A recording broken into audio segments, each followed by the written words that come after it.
Alright, what's going on, guys? Trev back again, here to bring you another video. This one's going to be doing my weekly review for this week's episode of Better Call Saul, the television series. This is for Season 3, Episode 8. It's called Slip.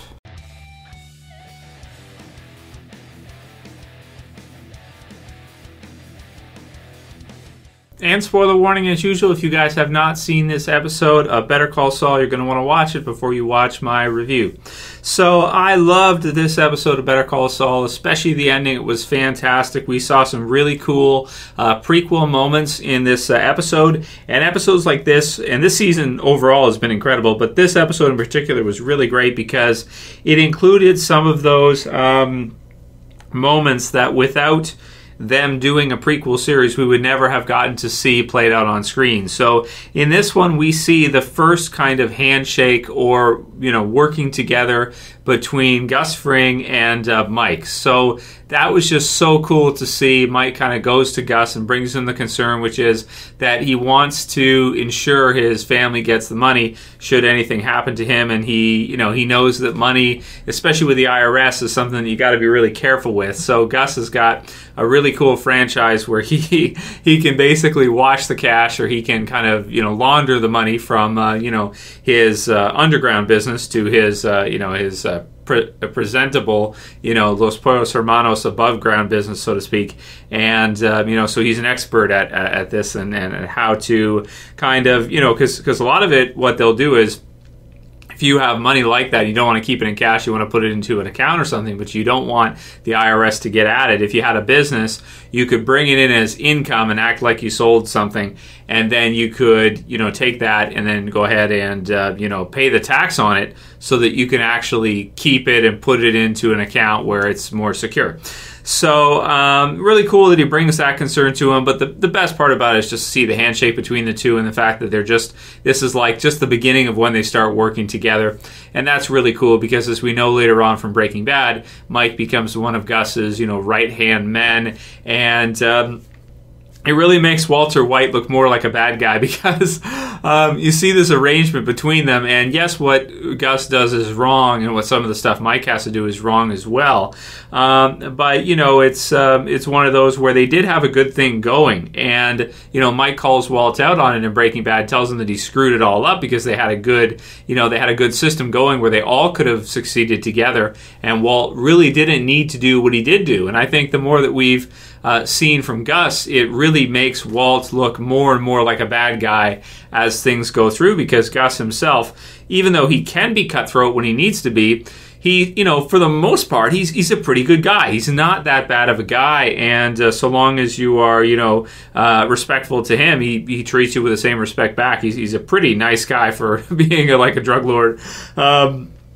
Which is funny. Now, the other part, too, that I really love in this episode is we basically see Jimmy turn into Saul in this episode. So we pretty much see, now we've seen a lot of it so far with the commercials and different things like that, but we get the sense that in this episode right here, this is where Jimmy figures out Saul Goodman. This is where he figures out that he can make a living off of, working with, people that are involved in shady business, right? He can make a living working with people like that, and he gets paid $700 from this guy to get him out of the community service by using his Saul Goodman skills to basically threaten the guy who is overseeing, the supervisor, so to speak, who's overseeing the community service.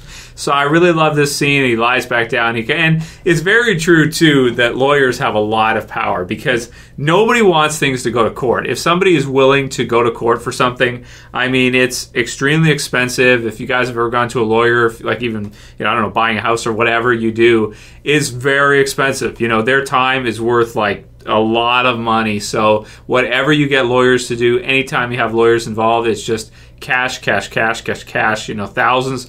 There's very few things you could get a lawyer to do under $1,000. Very, very few things.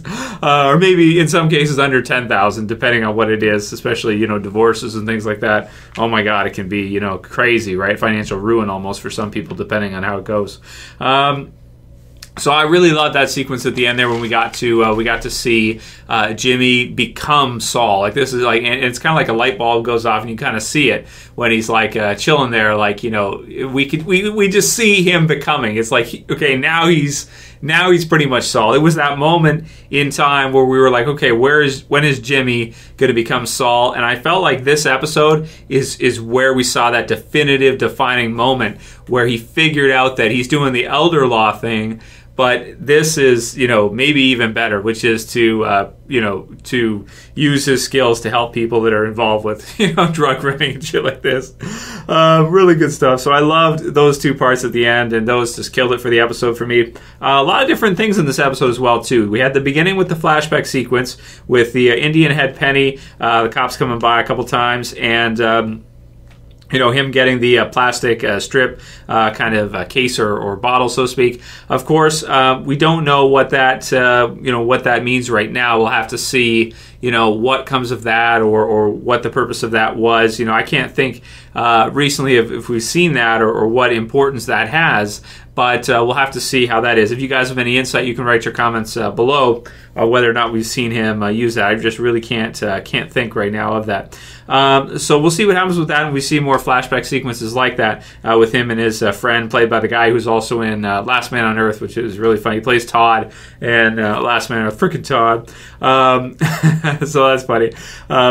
So it was an okay intro sequence, but we just don't know right now. I didn't know what to take from it. So this is what it is. I'm ignorant to what to take from it right now. Maybe it's something to set up, and we'll see in the next 2 episodes. We only have 2 left this season for what it means and what's going to happen next with regards to that. But it was cool to see his old parents shop again, and to hear him kind of talk about his dad and how his dad, you know, would always do the right thing, would refuse to do what he needs to do in order to you know, survive in that.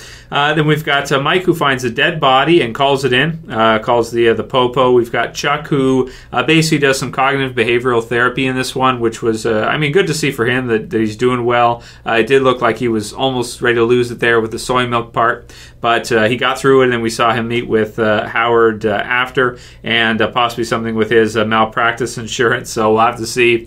We know that Jimmy kind of sabotaged that in episode 7, which I did not do a review for. My apologies, guys. Was just busy doing the Walking Dead all deaths, character deaths video, which took like 8 hours to make the one video. This was like over like 30 minutes in that, and I did one for Game of Thrones too. So I was just working on that, and I didn't get around to doing a Better Call Saul review for episode 7, but you know, want to continue as the season is just wrapping up here. Also had some stuff with Kim. She takes on another client in that, and you know, with this one too, with Kim and Jimmy, I'm also interested to see next season, maybe, or season 5 if we get there, where the subdivide comes from between Kim and Jimmy, like or Saul. When does it happen that the two of them split ways?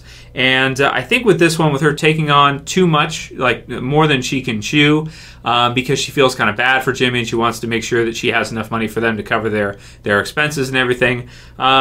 Maybe we started to see the beginning of her getting tired of dealing with his kind of scams and schemes and things like that, and slipping Jimmy and him never, like, always continuing to do this and not just kind of playing things straight and doing the things that he should do, you know, for his career and for her. And it makes her life harder that she has to take on extra work to be able to pay with this partnership. Business partnerships are really hard because you usually have somebody who ends up doing more of the work than the others. If you guys, for example, if you're younger or whatever and you're in school and you do a group project, it's really tough because, you know, it's almost never divvied up and everyone does their own part. Like, that's a good way to do it if you can split it up and give everyone their half or their part to do. But what you'll find is that that's rarely the case that everybody does. Usually someone takes more of the work than the others.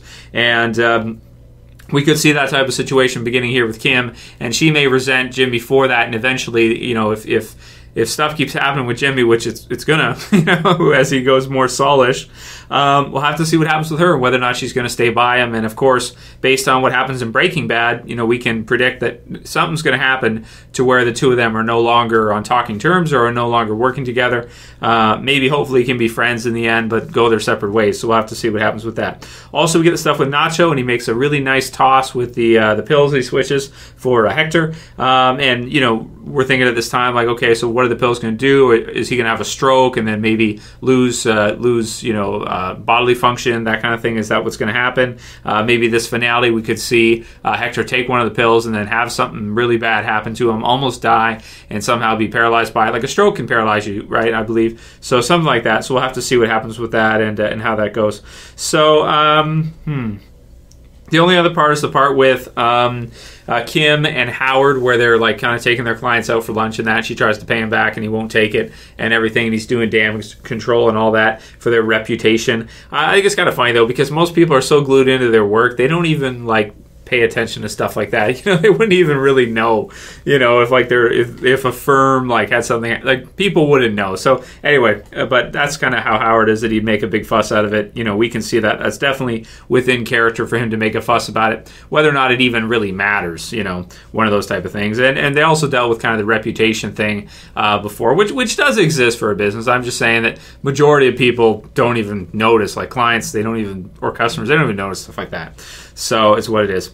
For this episode, going to give it a 9.7 out of 10. Really damn close to a perfect episode. Love those two parts at the end, especially Jimmy kind of transforming before our eyes into Saul, and us figuring out at that moment with him, and him kind of figuring out that he can do this and that it works for him. So it's going to be cool to see the rest of that transition, but I felt like we had a big step in this episode here towards that. So 2 episodes left of Better Call Saul. I'll definitely do reviews for both of the last ones for you guys, because I love the goddamn series. I'm so happy they did this, because Breaking Bad has been over for a long time now. It's just really cool to have something else, and you could not do a sequel to Breaking Bad. It makes no sense.